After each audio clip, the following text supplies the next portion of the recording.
গোসলের সময় ভুলেও এই 5টি কাজ করবেন না। যদি করেন তাহলে গুনাহের হাত থেকে রেহাই পাবেন না। আর আপনি যদি গুনাহের হাত থেকে বাঁচতে চান তাহলে অবশ্যই পরিপূর্ণভাবে গোসল করে নেবেন। বিস্তারিত থাকছে ডেস্ক রিপোর্টে।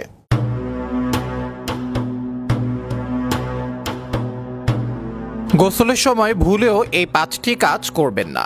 যদি করেন তাহলে গুনাহের হাত থেকে রেহাই পাবেন না। আর আপনি যদি গুনাহের হাত থেকে বাঁচতে চান তাহলে অবশ্যই পরিপূর্ণভাবে গোসল করে নেবেন। এবার জানিয়ে দেব কোন 5টি কাজ গোসলের সময় ভুলেও করা যাবে না। একটি হলো বাথরুমে কোনো সূরা পড়া যাবে না।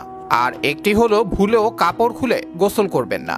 3 নম্বর হলো ফরজ গোসলের আগে কুলি করে বিসমিল্লাহ বলতে হবে।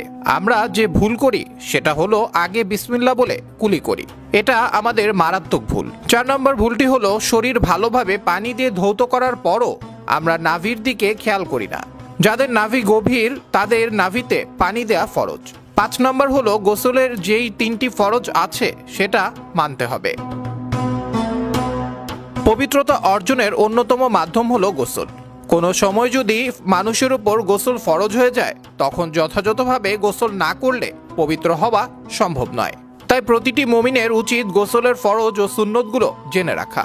নিম্নে গোসলের ফরজ ও সুন্নতগুলো তুলে ধরা হলো। গোসলের ফরজ 3টি। 1. কুলি করা। 2. নাকে পানি দেয়া। 3. সমগ্র শরীরে এমনভাবে পানি পৌঁছানো যাতে কোনো স্থান শুকনো না থাকে। উঁচু স্থানে বসে গোসল করা যাতে পানি গড়িয়ে যায় ও গায়ে ছিটা না লাগে। পানির অপচয় করা যাবে না। লোক সমাগম যেখানে হয় সেই স্থানে গোসল না করা। ডান দিক থেকে গোসল শুরু করা। বাহ্যিক অঙ্গে চুল পরিমাণ জায়গাও শুকনো থাকলে ফরজ গোসল শুদ্ধ হবে না। নেল পালিশ, রং বা সুপার গ্লু ইত্যাদি যা শরীরে পানি পৌঁছার ক্ষেত্রে প্রতিবন্ধক হয় তা উঠিয়ে নিচে পানি পৌঁছানো জরুরি। না হলে গোসল শুদ্ধ হবে না। অনেকের দাঁতে ক্যাপ লাগানো হয়ে থাকে। কুলি করলে নিচে পানি পৌঁছে না এবং তা খুললে ক্ষতির আশঙ্কা হয়। তাহলে গোসলের সময় তা খোলা জরুরি নয়। আর যদি এমন কিছু লাগানো থাকে যা সহজে খোলা যায় তাহলে খুলে তার নিচে পানি পৌঁছানো জরুরি। সাধারণত যত দ্রুত গোসল করা যায় ততই ভালো। হাদিসে সেরকমই উল্লেখ করা আছে। আলেমগণ গোসল ফরজ হবার পর নামাজ, তাওয়াফ, কোরআন তেলাওয়াত ও স্পর্শ করা এবং মসজিদে প্রবেশ করাতে নিষেধ করেন।